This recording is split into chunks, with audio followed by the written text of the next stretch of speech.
Աստված հավատարիմ է։ Դեյվիդ Վիլկերսոն, օր մայիսի 10։ Մարդկային հույսի սահմաններից դուրս։ Երբեմն գալիս է ժամանակ, երբ իրավիճակը գերազանցում է մարդկային հույսը և ամեն բան անհնար է թվում։ Ոչ մի խորհուրդ, ոչ մի բժիշկ, ոչ մի դեղորայք, ոչինչ չի օգնի։ Հրաշք է միայն անհրաժեշտ, հակառակ դեպքում ամեն ինչ կավարտվի կործանմամբ։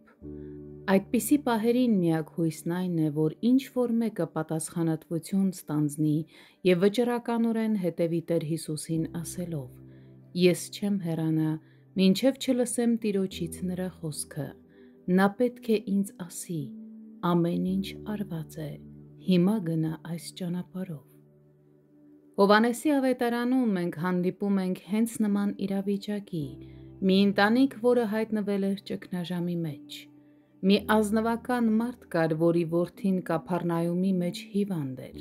Հովհաննես 4:46 խոսք։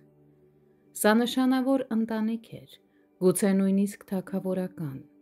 Մահվան ոգին պտտվում էր տան վրա, երբ ծնողները խնամում էին իրենց մահամերձ որդուն։ Սակայն այս խնդրահարույց ընտանիքում ինչ-որ մեկը գիտեր, թե ով է Տեր Հիսուսը և լսել էր նրա հրաշագործ զորության մասին։ Ինչ-որ կերպ լուրը հասավ ընտանիք, որ Քրիստոսը կանայում է, մոտ 25 մղոն հեռավորության վրա։ Սուրբ Գիրքը մեզ ասում է. նա լսելով, թե Հիսուսը Հրեաստանից եկել է Գալիլեա, եկավ նրա մոտ։ Խոսք 47։ Այս հուսահատ ազնվականը ուժգին նպատակասլացություն ուներ և դիմեց Հիսուսին։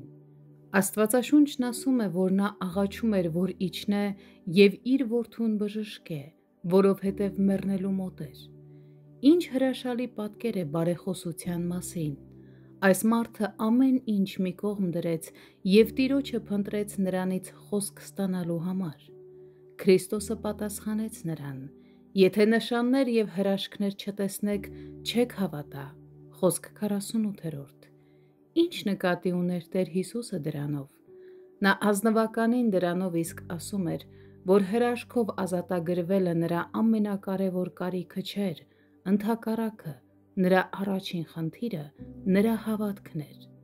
Արդյունքում ամբողջ ընտանիքը, այդ թվում ծառաները, հավատացին։ Այն ժամանակ հայրն իմացավ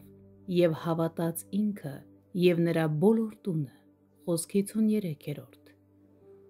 Քրիստոսն այս մարդու և նրա ընտանիքի համար ավելին էր ցանկանում, քան որդու բժշկությունը։ Նա ուզում էր, որ նրանք հավատան, որ նա մարմին դարձած Աստվածն է և փրկվեն։ Մի՞թե նա նույնը չի ուզում նաև մեզ համար։